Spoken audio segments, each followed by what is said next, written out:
워런 버핏이 어떻게 최고의 투자자가 되었는지 아시나요? 하락장에서 특히 수익률이 좋았던 이유와 워런 버핏의 다양한 투자 노하우를 완벽하게 정리하였습니다.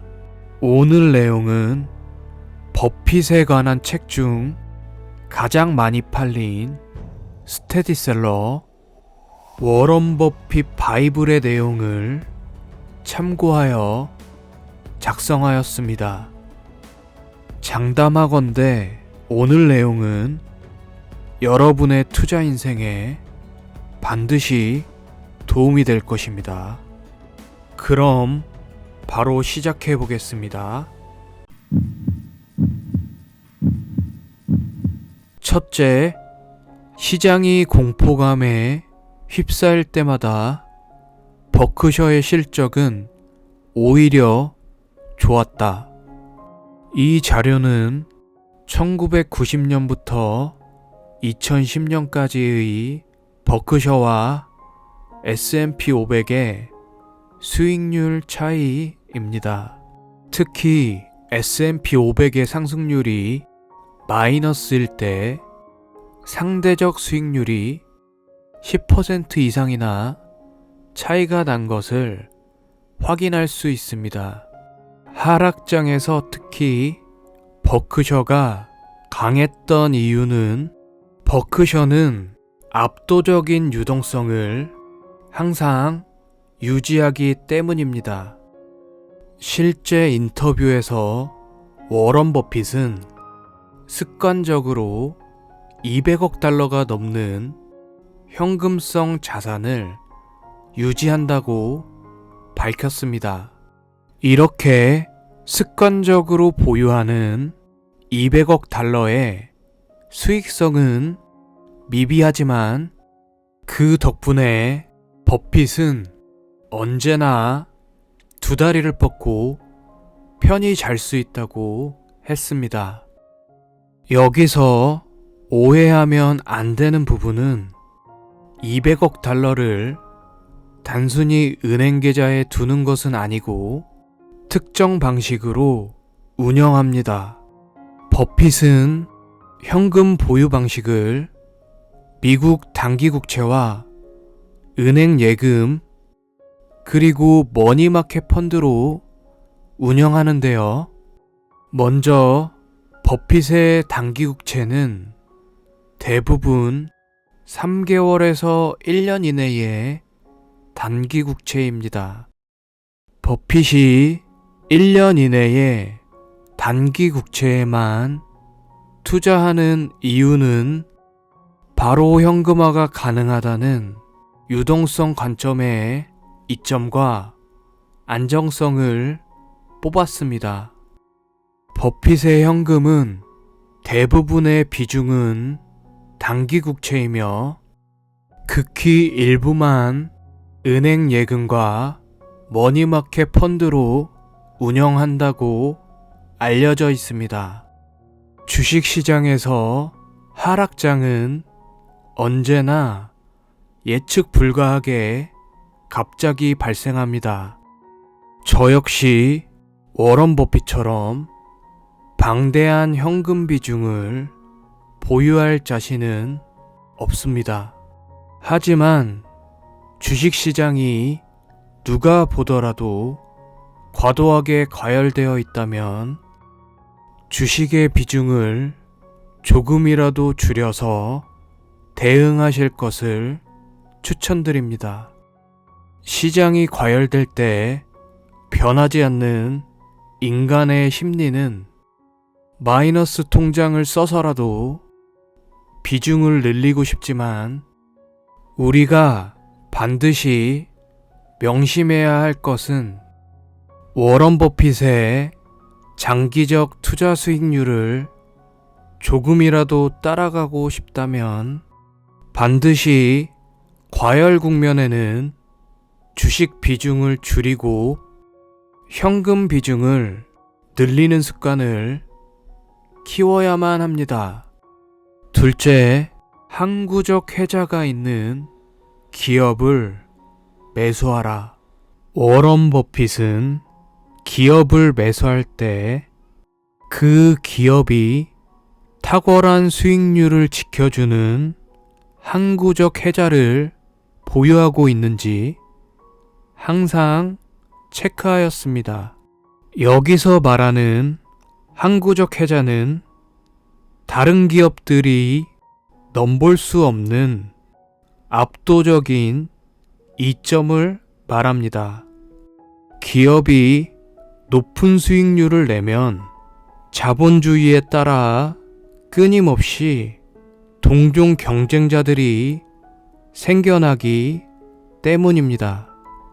그렇기 때문에 기업이 탁월한 실적을 유지하려면 낮은 생산 원가나 강력한 세계적 브랜드처럼 가공할 만한 진입장벽을 보유한 기업을 찾아야 합니다. 기업의 역사를 돌아보면 견고해 보이던 해자가 순식간에 사라져버린 기업들이 항상 넘쳐났다고 버핏은 설명합니다.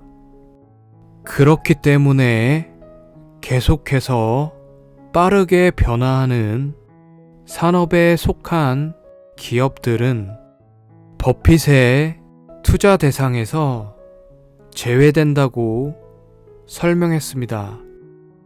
그리고 위대한 경영자가 있어야 높은 성과가 나오는 기업 역시 투자 대상에서 제외한다고 설명했습니다. 훌륭한 경영자는 기업의 소중한 자산이지만 슈퍼스타가 있어야 위대한 실적이 나오는 기업이라면 그 기업은 해자가 있는 게 아니라고 버핏은 말합니다. 안정적인 산업에 속하면서 장기 경쟁 우위를 확보한 기업이 바로 자신이 찾는 기업이라고 설명했습니다. 실제 이러한 기업의 예시로 시즈 캔디와 플라이트 세이프티를 들었습니다. 먼저 시즈 캔디는 버크셔가 직접 인수한 회사로 수제 초콜릿을 제조해서 판매하는 회사입니다. 초콜릿 산업의 성장성은 연간 2% 수준이지만 시즈 캔디의 가장 큰 이점은 연구개발이나 투자비가 거의 안 든다는 점입니다.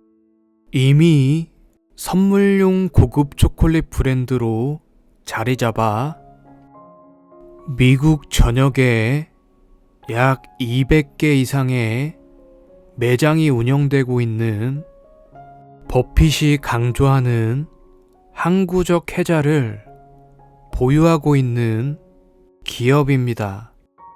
실제 시즈 캔디의 연매출은 대략 3억 8천만 달러인데 사업 운영에 필요한 자금은 4천만 달러로 순이익만 무려 3억 4천만 달러인 하나로 4천억에 달하는 정말 훌륭한 회사입니다.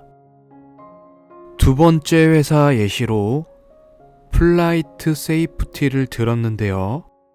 플라이트 세이프티는 세계 최대의 민간항공 교육기관으로 항공기 조종사 및 항공 관련 인력 훈련과 시뮬레이터 제작 등의 사업을 하는 회사입니다.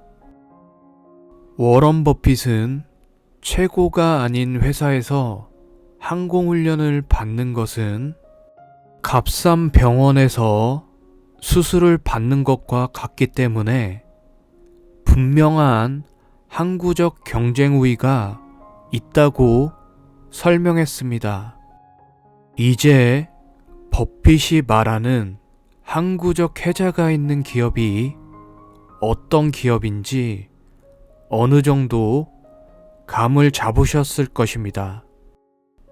하지만 이러한 기업은 시즈캔디와는 다르게 회사의 이익 상당 부분을 신형 항공기 모델에 맞춰 시뮬레이터를 구매하는데 재투자를 해야만 성장하는 단점이 있다고 설명합니다. 재투자 비용을 계산하더라도 수익률을 따져보면 분명 훌륭한 항구적 해자가 있는 기업임에 틀림없습니다. 우리도 버핏이 설명한 대로 주식 종목을 선정할 때 다른 종목에 비해 어떤 항구적 해자가 있는지 고민해보고 종목을 매수하는 습관을 키워야 합니다. 셋째, 버핏의 할아버지 어니스트 버핏 이야기. 워런 버핏의 투자에 큰 영향을 준 버핏의 할아버지 어니스트 버핏에 대한 일화를 공유드리겠습니다. 버핏의 할아버지의 이름은 어니스트로 성실하다는 이름에 걸맞는 성품을 가지셨다고 합니다. 재밌는 점은 버핏의 동업자 찰리 먼거와 워런 버핏 모두 할아버지인 어니스트 버핏의 잡화점에서 일했었다고 합니다. 버핏의 할아버지는 유언으로 자녀들에게 현금 $1,000와 함께 아래와 같은 내용의 편지를 남겼었다고 합니다. 현금이 없어서 온갖 방식으로 고초를 겪는 사람들을 나는 오랜 세월 수없이 보았단다.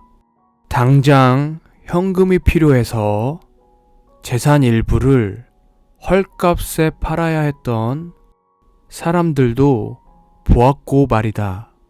그래서 나는 즉시 쓸 수 있는 자금 일정액을 오랜 세월 유지해왔단다. 급히 자금이 필요한 상황이 발생하더라도 사업에 지장이 없도록 오랜 세월 습관적으로 비상금을 적립해 놓았다. 그리고 그 자금을 요긴하게 사용한 사례도 두어 번 있었단다. 따라서 나는 누구에게나 비상금은 필요하다고 생각한다. 너희에게는 이런 일이 절대 없기를 바라지만 아마도 언젠간 돈이 필요해질 것이며 그것도 절실하게 필요한 때가 올 것이다. 이 봉투를 너희 안전금고에 보관하면서 이 기금을 만든 목적에 맞게 사용하기를 바란다.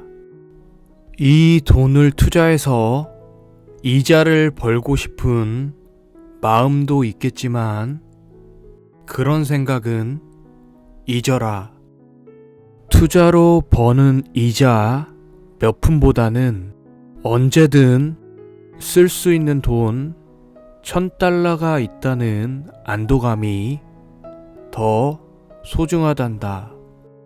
특히 그 투자로 단기간에 이익을 실현할 수 없다면 말이다.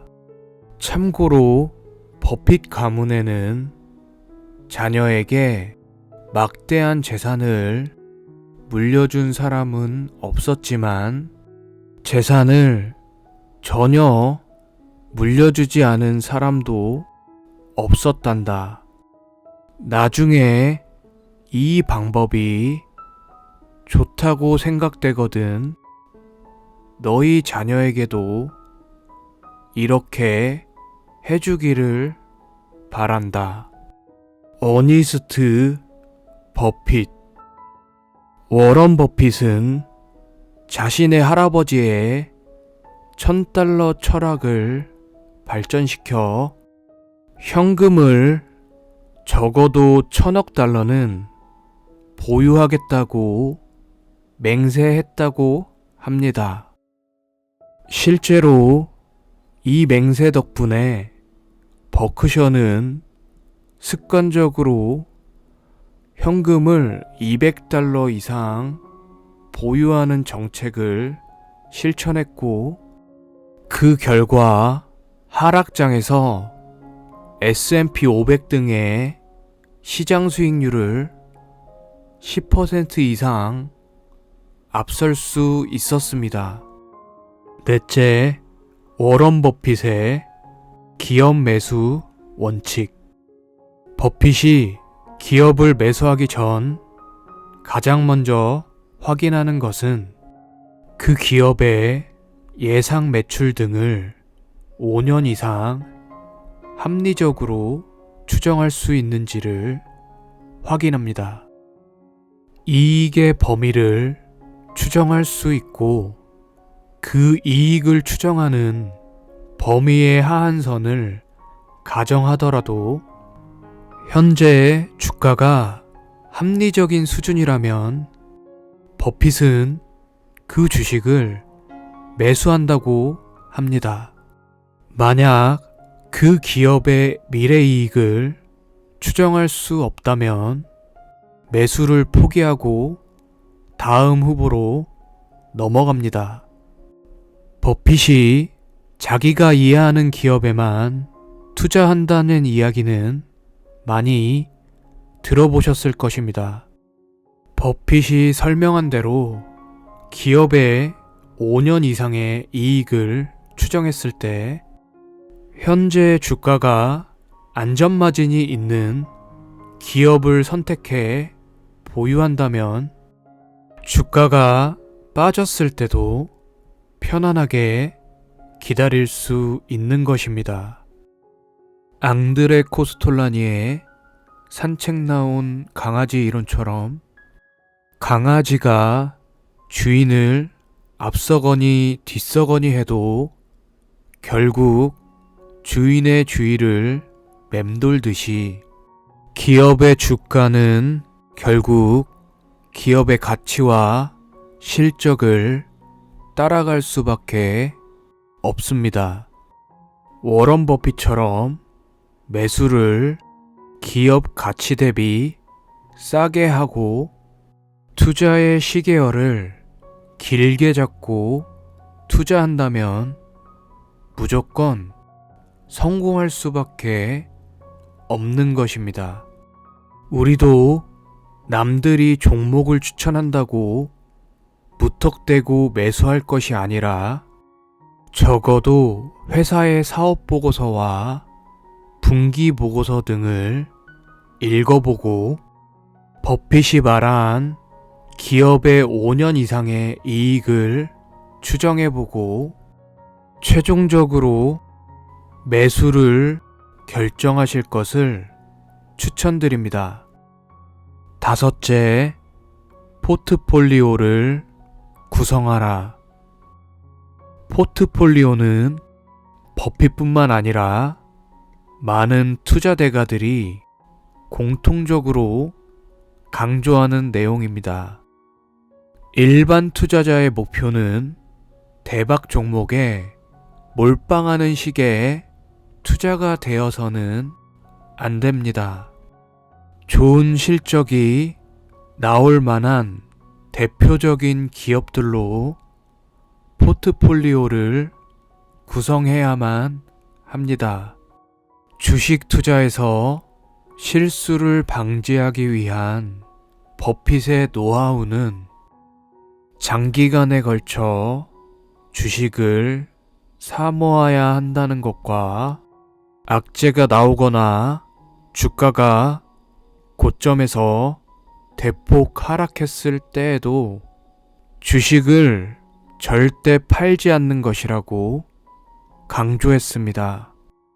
이 원칙을 잊지 말고 비용을 최소화하면서 분산 투자한다면 초보 투자자도 틀림없이 만족스러운 실적을 올릴 거라고 버핏은 강조합니다.